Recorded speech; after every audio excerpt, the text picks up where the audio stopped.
Olá, eu me chamo Márcio, sou planejador de obras multidisciplinares e vou falar sobre o tema qual a melhor ferramenta para se planejar uma obra. É um prazer estar aqui no CONAPLA, o primeiro Congresso Nacional dedicado ao tema planejamento de obras, e espero que vocês gostem do assunto que eu vou tratar e também não deixem de assistir as demais palestras dos outros colegas. Um abraço e vamos lá!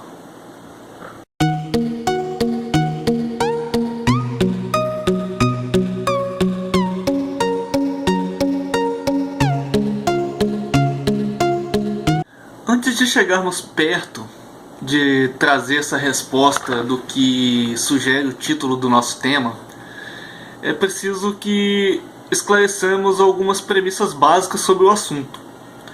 Porque quando a gente fala de ferramenta para planejar uma obra, não falamos de algo singular, e sim de um conjunto de ferramentas trabalhando em sincronia lado a lado com os conceitos praticados na disciplina. E por causa disso, antes de começar a tratar do assunto, eu quero pontuar cada questão relevante para entendermos o que determinará qual é essa ferramenta, qual a melhor ferramenta para planejar uma obra. O primeiro ponto, antes de mais nada, é entendermos o que é o planejamento da obra como um todo.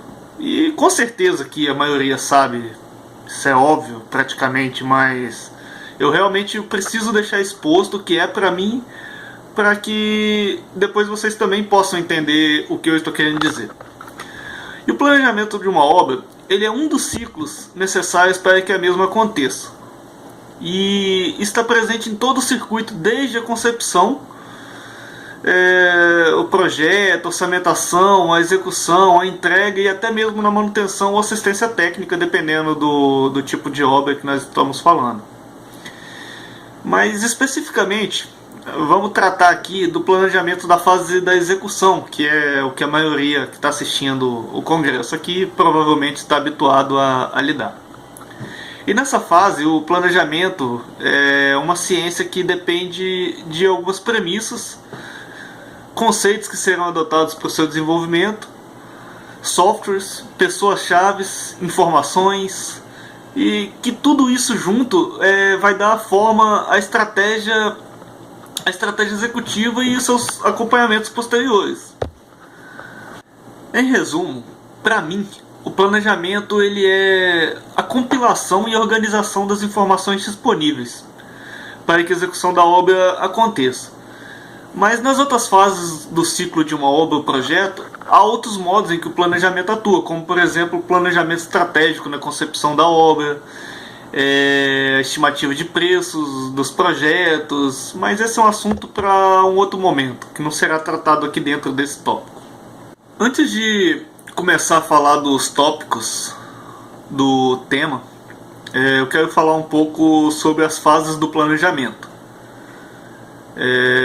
De modo bem resumido, o planejamento de uma obra ele começa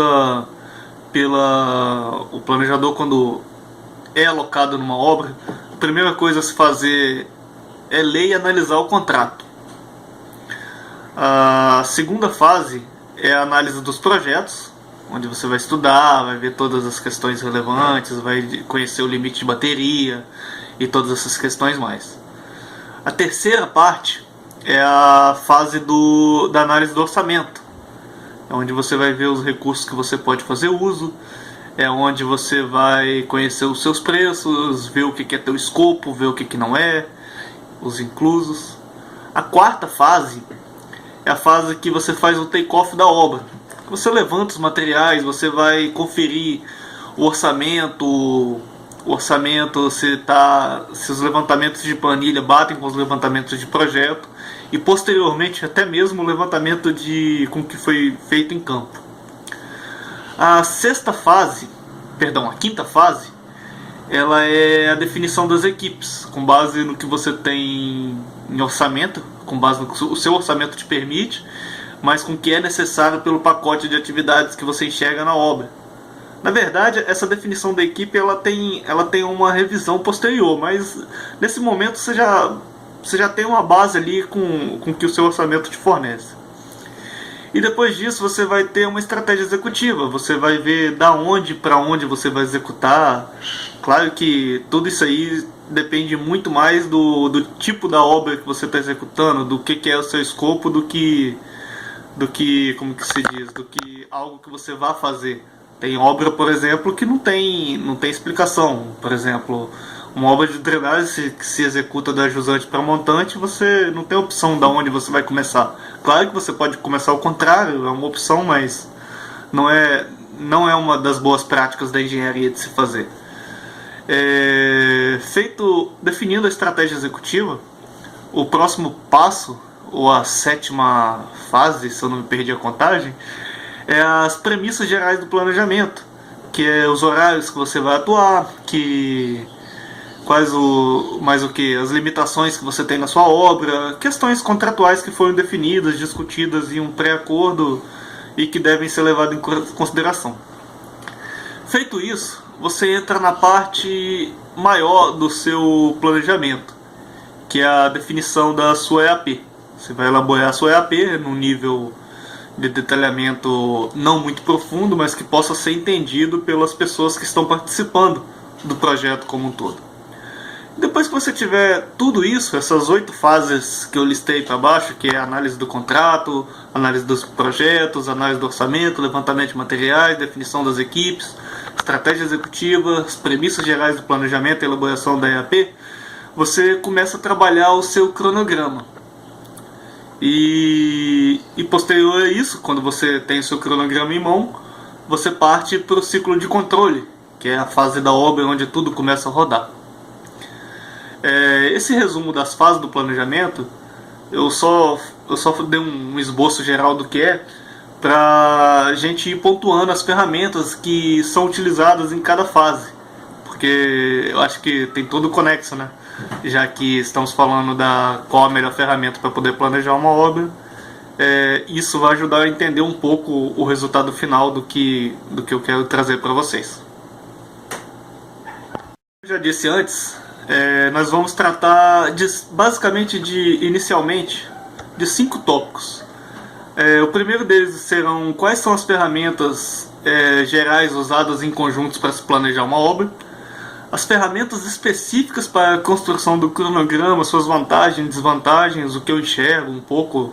Isso tudo é muita opinião pessoal de quem trabalha com isso já há 13 anos e claro, muitos de vocês que estão assistindo vão discordar, outros vão concordar. O que fica aqui é para uma ponderação de todos que estão assistindo, né? Então eu acho que é plenamente válido.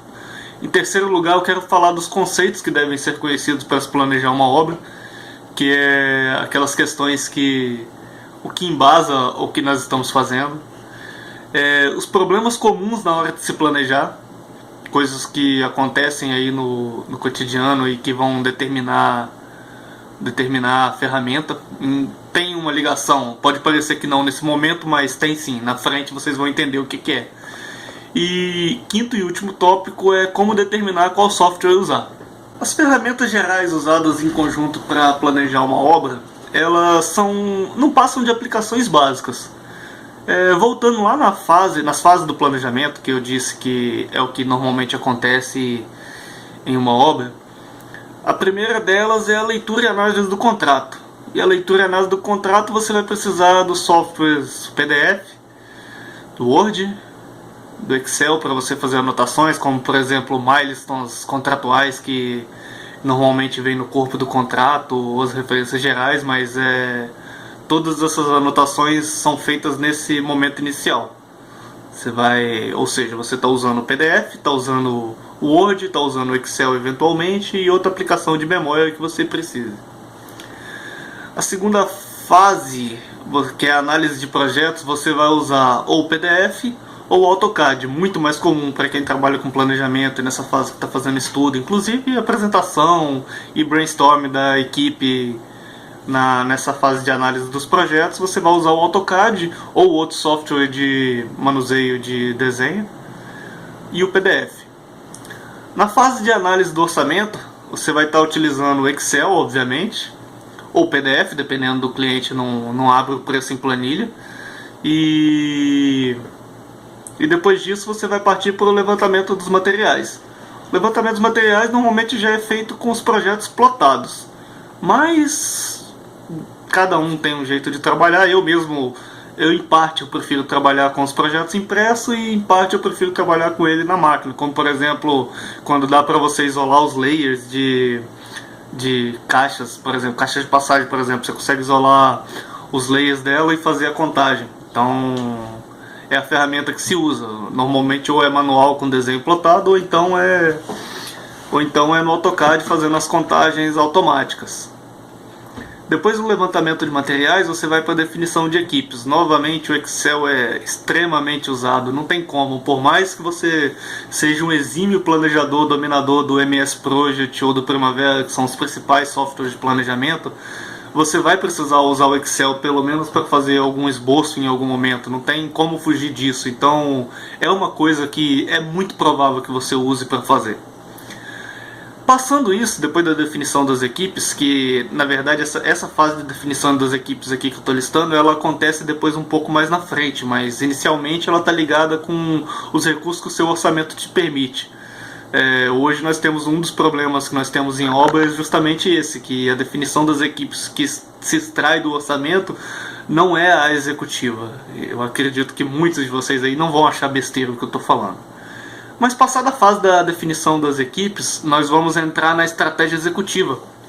E a estratégia executiva ela é normalmente utilizada com um pouco mais de recursos visuais. Se você tiver uma pessoa disponível, coisa que eu não estou habituado a ver na dinâmica de uma obra, você pode fazer animações em 3D, existem softwares diversos que eu realmente não sei falar, mas vamos pegar por exemplo aqui quando eu pego uma obra, normalmente para poder fazer e definir, traçar a estratégia executiva e apresentar ao cliente, não só ao cliente, mas também internamente o que se discutiu em planta, eu pego plantas, esboço ela no PowerPoint e vou apontando com setas, data de início, entrada de equipes, essas coisas todas. Então nessa estratégia executiva vai variar muito de quem é o planejador ou da equipe toda, o tamanho do projeto. Isso também é muito diferente. Hoje com a ferramenta BIM, que está sendo introduzida no mercado de engenharia, eu acredito que essa estratégia executiva ela vai ficar muito mais clara para os envolvidos direto no projeto do que como é hoje. Hoje eu trabalho com mapa em 2D, eu falo a sequência, dou os times que precisam. Feita a estratégia executiva, como que eu disse, o próximo passo é as premissas gerais para o planejamento de uma obra. Isso também é trabalhado em lista, não tem muito o que falar, são aquelas questões, igual eu falei, horários, restrições de horários, trabalhos aos finais de semana, precipitação pluviométrica, se você está levando em consideração, e outros fatores mais. Superada essa fase, então a gente entra na fase que é o ápice do planejamento, que é a elaboração da EAP. E a elaboração da EAP, hoje tem um software que o pessoal gosta muito, que é o WBS Chart Pro. Eu particularmente uso a ferramenta do Office, que é o Smart Art, aquele gráfico de hierarquia para fazer organogramas. Eu detalho uma EAP até o 4º, 5º nível ali no máximo, de modo que se torne legível os pacotes das fases para as equipes, e a partir dali eu só detalho dentro do cronograma os pacotes conforme discussão técnica dependendo da equipe. Tendo a EAP em mão, uma vez que você tem a visão geral, que você já sentou e traçou uma estratégia executiva, tem as premissas, os levantamentos, as definições das equipes, e essa definição da equipe, quando você já consegue sentar com a sua equipe de campo, você vai ver que se você puder salvar ela como baseline para fazer uma comparação depois, você vai ver que a equipe vai ficar bem diferente do que você tirou do orçamento. Não muito, mas normalmente fica. Bom, superada a fase da elaboração da EAP, você vai começar a trabalhar o seu cronograma. Essa fase do trabalho do cronograma, vamos supor que você seja um cara muito expert na ferramenta e você vai utilizar dentro dela ou o mais conhecido de todos é o MS Project, né? Que é a dinâmica. Eu particularmente não sou especialista em nenhuma das ferramentas ao nível máximo, mas eu faço um bom uso de todos eles. E os principais utilizados, eles são quer dizer, aqui eu não vou tratar desse assunto, mas você vai escolher um dos softwares que você vai utilizar, ou o Primavera, ou o MS Project, e um outro que eu tenho conhecido, eu vou falar posteriormente, muito bom, é o Spider Project. Ele é uma calculadora matemática excepcional, mas vamos deixar isso aí um pouquinho para frente, porque agora não é o momento, aqui é só um esboço geral. E depois disso, da fase da elaboração do cronograma, você entra no ciclo de controle. As ferramentas também são diversas, depende do projeto que você está atuando, depende do que o seu cliente exige e tudo mais, mas é isso aí. Como eu já falei anteriormente, eu não sou um especialista que sabe tudo das ferramentas que eu estou falando, mas eu tenho um conhecimento muito bom, principalmente porque eu sou o tipo de planejador mais focado em conceitos do que nas ferramentas em si. Mas basicamente hoje nós temos 4 ferramentas que são utilizadas para construção do cronograma, não o planejamento, porque a conclusão é outra bem diferente. E nessas ferramentas específicas para construção do cronograma, a primeira delas, e que todo mundo adora, provavelmente a maioria dos planejadores tem um domínio de médio, pelo menos é o que se espera. A primeira delas é o Excel. O Excel é a ferramenta que mais te dá liberdade de você fazer o que quiser. Afinal de contas, ele leva em consideração o que você tem em mente. E tem muitas pessoas que ainda têm em mente que o planejamento é meramente determinar a produtividade e inserir lá e calcular e colocar uma barrinha. Esses aí, bom, fazem parte, são profissionais e tem lugar para eles no mercado, tanto que tem muita gente que eu conheço, e tenho certeza que mais pessoas como vocês também conhecem, utilizam basicamente o Excel para trabalho. Ele não é uma ferramenta ruim, eu particularmente adoro, eu faço um uso bem avançado dele e não tenho problema em planejar a obra toda usando ele, mas é claro que tendo disponível as outras ferramentas eu vou optar. A desvantagem de se planejar no Excel é que as informações elas ficam muito soltas, como por exemplo a questão das equipes, as produtividades, mas pelo que eu entendo da dinâmica de uma obra, você não vai conseguir usar, mesmo sendo um exímio utilizador do Primavera ou do MS Project, deixar de utilizar o Excel. Mas há pessoas que preferem usar exclusivamente o Excel. A segunda ferramenta, ela é a mais usada de todas, né? Eu acredito massivamente, que é o MS Project. O MS Project é uma ferramenta que tem tudo para ser ótima. Ela é dinâmica, você tem acesso rápido. Claro que eu estou falando um pouco por base na minha experiência, é que eu mais trabalho, né? Hoje o que eu mais tenho habilidade. No passado eu já tive uma boa habilidade no Primavera, mas Primavera não, como se diz, mudou bastante de lá para cá. Mas o Project ele é uma ferramenta que tem uma dinâmica muito boa, você, principalmente pelo fato de você poder interar com outras ferramentas da família Office. Por exemplo, o Excel, você consegue construir vínculos muito bons que atuam em tempo real. Então isso daí, você cria o que você quer no Excel, alguns cálculos específicos, e retorna para o Project de forma que essa integração ela é muito boa, dá um resultado muito bom. O grande problema dele é alguns pequenos, assim, as desvantagens que eu enxergo. Por exemplo, um projeto de mais de 2.000 linhas. Eu não tive boas experiências de administrar um cronograma com mais de 2.000 linhas no Project. O Project Server, que é uma versão corporativa maior para projetos bem maiores, que dependem de uma integração melhor, ele até funciona melhor do que o Project Single, que é aquele que a gente usa para planejar a obra e emite os relatórios para o cliente.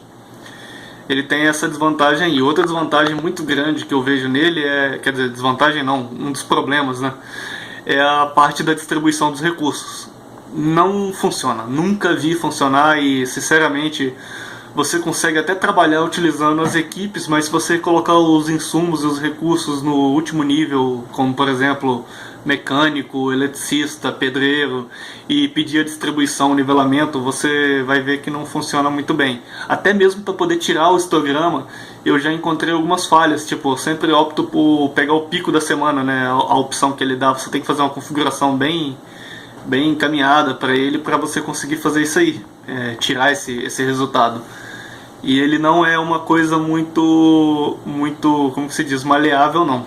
Então você tem essa dificuldade aí, é um dos problemas dele. Há muitos outros, mas o Project, de certa forma, ele é muito bom. Tem muito a melhorar ainda, consertar os bugs dele, esse problema de ficar muito pesado, mas o Primavera também não é diferente.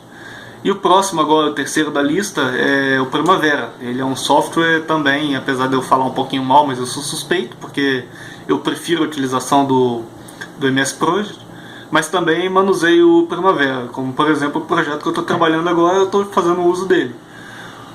O meu problema com o Primavera é a dificuldade, a dinâmica.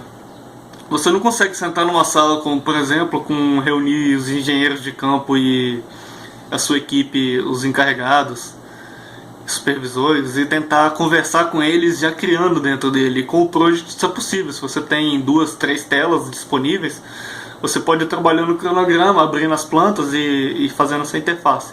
Mas o Primavera ele tem uma vantagem, a confiabilidade dele das informações, registros de modificações e tudo mais, ele simplesmente não tem igual. É uma ferramenta muito poderosa, permite você trabalhar, eu pelo menos já cheguei a um limite de 40 mil linhas em detalhamento de cronograma. É algo muito absurdo para quem conhece aí a dinâmica do Primavera, porque você não trabalha como no Project, como uma planilha que você vai simplesmente seguindo as linhas. Você tem que trabalhar as EAPs e detalhando as atividades e depois construindo a rede de precedência. Então isso é uma coisa bem complicada. A maior desvantagem dele com certeza é o manuseio, mas os resultados são perfeitos. Só que a aplicação dele exige muito parâmetros para poder fazer o software funcionar. Então esse aí é um dos maiores problemas dele que eu enxergo. E a quarta ferramenta, que é a última praticamente, é uma que eu não domino muito bem, mas eu já andei mexendo por curiosidade e eu queria fazer uso dela num projeto. E eu conheço ela mais pelos colegas que trabalham com ela, por ouvir falar. E realmente, pelo que eu pude testar dos erros primários que o Project e até mesmo o Primavera oferece, o Spider Project ele é excepcional. Ele é realmente uma calculadora de projeto que ele nivela bem os recursos, que ele permite vários calendários e realmente é uma ferramenta muito boa. E até então a desvantagem dele e do Primavera em si, que hoje eu conheço, é não permitir você editar muito os recursos visuais, coisa que no Project, no Excel você trabalha livremente. Não tão, mas muito mais do que os dois. E isso eu acho que é uma das vantagens. Dos conceitos básicos que devem conhecer, o primordial de um planejador, isso sem dúvida e deve ser unanimidade, é o conceito PERT-CPM, que é onde a gente cria a rede de precedências, onde você encontra as folgas, analisa os cenários otimistas, realistas e pessimistas, e esse com certeza, na minha opinião, é o conceito principal. O segundo conceito que eu acho muito relevante a ser destacado aqui, e que com certeza tem uma praticidade muito poderosa no que você vai desenvolver, é o análise 80-20, ou também conhecido o princípio de Pareto. Ele para trabalhar orçamentariamente, é primordial, não tem como você fugir de usar ele. É também conhecido como curva ABC. E por que ele é muito relevante na obra, sendo que ele é um princípio mais para trabalho orçamentário? Basicamente por uma questão de que é muito provável que alguma atividade do seu caminho crítico, que é um dos conceitos que eu vou falar também, ela esteja envolvida, alguma dessas atividades que está dentro do balizamento 80-20, ele esteja envolvido dentro do seu caminho crítico. E o que essa análise, o que o princípio de Pareto diz, né? Que ele diz que 80% do seu orçamento está contido em 20% das suas atividades. Claro que não é um número exato, mas na maioria dos projetos que você tiver acesso ao orçamento e se tiver uma visão construtiva, você fazer o cálculo de quanto que cada atividade pesa pelo preço dela dentro do todo, você vai ver que 20% daquelas atividades detém 80% do seu orçamento. E o que isso quer dizer para o planejador? Que a atenção para aquela atividade, porque o planejador entende também que além do físico ele cuida do custo, essa parte dessa definição de qual atividade atacar, e principalmente se estiver dentro do seu caminho crítico, vai refletir justamente nos custos do seu projeto. Então, por isso que é um dos conceitos que eu também acho que é muito importante. Outro conceito que de modo algum pode ser deixado de fora, com toda certeza, é o conceito do caminho crítico. E o caminho crítico, você, na verdade, eu estou sendo até redundante aqui, porque ele já é tratado no PERT-CPM, é exatamente isso. Mas, fora disso ali, o caminho crítico ele vai até um pouco além do que o PERT-CPM nos mostra. Porque, por exemplo, tem projetos projetos que você já conhece, existem atividades específicas dentro da engenharia que são muito críticas, como, por exemplo, a compra de algum material, fabricação de algum equipamento. Pode não aparecer ali dentro da rede do PERT, mas ela, no final das contas, ela é uma atividade muito crítica que deve ter uma atenção muito grande. Um conceito que deve ser conhecido também dos planejadores na hora de se planejar uma obra, e essa parte do planejamento é a parte onde nós entramos dentro da parte de custos, é o conceito econômico e o conceito financeiro. Isso aí é para quem trabalha um pouco a parte de custos. Eu, como que sou um planejador multidisciplinar e não tenho experiências de grandes equipes trabalhando na gestão do projeto, e sempre a maioria dos projetos que eu trabalhei foram projetos que eu trabalhei sozinho, o conceito financeiro e econômico ele é um conceito que nós devemos saber, porque o econômico é todos os eventos do momento, quando se planeja a compra quando você tem a compra do material ou a contratação de um serviço, você vê aquele valor para aquele mês, mas na visão financeira do projeto, aquela compra ela foi parcelada em 10 vezes. Isso inclusive afeta até mesmo a análise de valor agregado, que é um conceito que deve ser utilizado na fase de controle, mas aqui nós não estamos falando da fase de controle, sim da fase geral do ciclo do planejamento, né? O quarto tópico, ele é os problemas comuns na hora de se planejar. E para quem me acompanha no LinkedIn aí sabe que é um dos temas que eu gosto muito de falar, porque eu acredito que são percepções que eu tenho, que a maioria também tem, mas ninguém expôs em forma de texto assim, e de certa forma, de um modo ou de outro, deve ajudar uma ou outra pessoa aí na hora de pensar o próximo planejamento, né? O que está por vir por frente. E um dos problemas comuns na hora de se planejar, o primeiro dele, na verdade o maior de todos, ele é, na minha opinião, ele é o próprio planejador. É a pessoa não ter a capacidade de visualizar o todo, enxergar, não saber passar informações ou que informações buscar.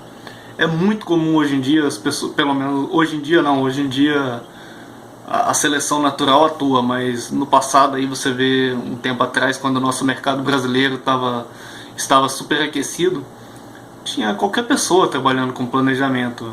E até eu mesmo, eu acho que eu tive ascensão nessa época assim, né, que eu pude aprimorar bastante e até mesmo se destacar um pouquinho entre as pessoas que estão aí no mercado.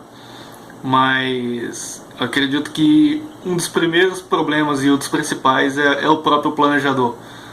Não saber organizar as informações, não conhecer os conceitos, não dominar as ferramentas, não ter a proatividade de como fala, se interessar pelo tema, estudar e fazer o que se deve fazer dentro do planejamento.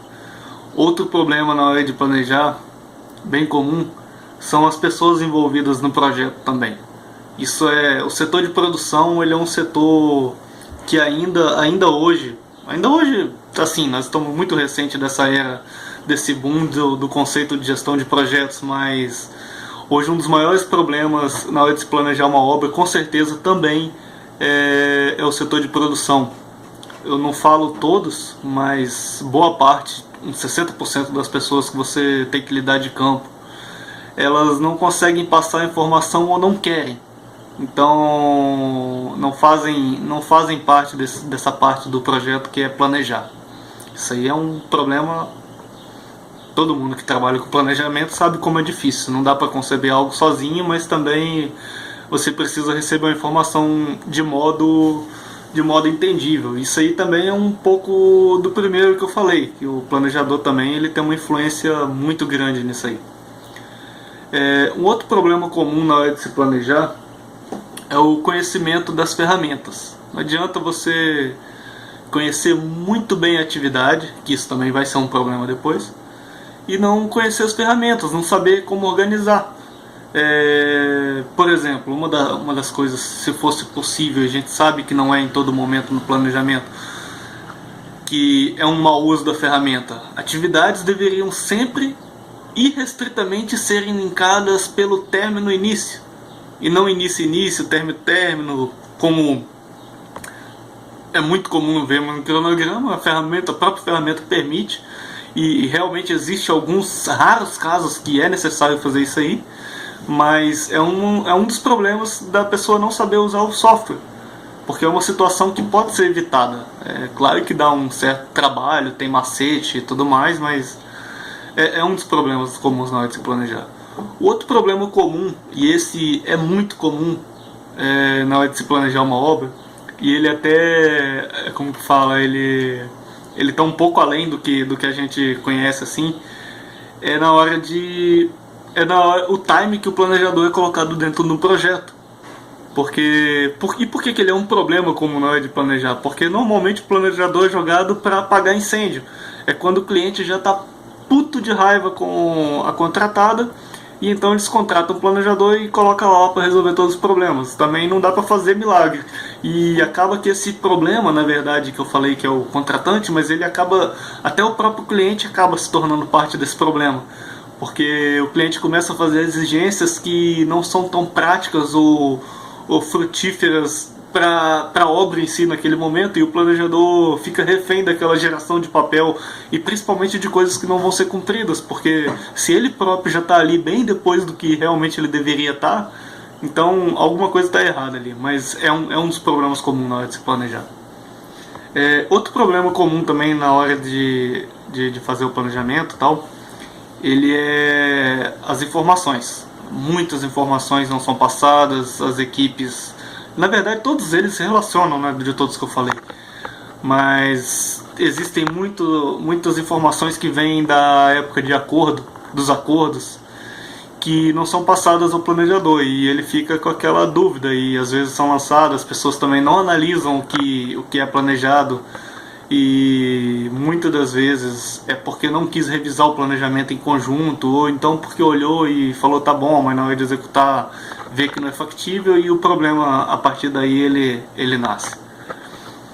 Outro problema comum na hora de se planejar também é o conhecimento do planejador com relação à atividade.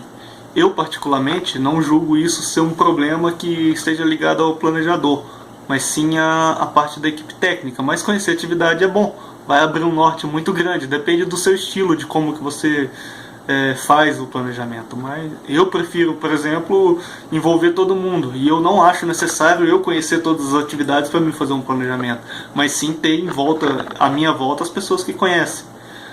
Ouvir as experiências, tirar dúvidas, porque quem trabalha na área de engenharia, principalmente planejamento, tem uma visão global da coisa que consegue colher, pelo menos é o esperado das melhores práticas do planejador, saber colher as informações e passar, né? Bom, indo para o quinto tópico, que é como determinar qual software usar. Essa parte aqui é como eu disse, não existe eu já vou entrar na parte de conclusão, que na verdade vai tomar forma a partir de agora, mas nós não determinamos qual software nós usamos. Quem determina normalmente é o cliente. Raramente, exceto se for uma obra particular, que teremos a opção de escolher qual software nós vamos usar. Isso eu estou falando dos principais usados para a construção do cronograma. Como eu já disse, as ferramentas gerais no primeiro tópico desse que eu falei, é uma interface de várias aplicações para poder se conseguir planejar uma obra. Mas o software que vai gerar o cronograma, quem determina é o cliente. E quando não, fica livre à vontade. Eu sei que a maioria de vocês opta ou pelo Project ou pelo Excel.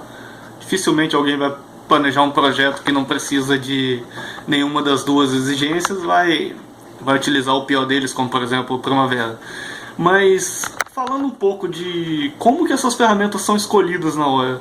Normalmente vai pela complexidade do projeto e pelo que se espera da ferramenta em si.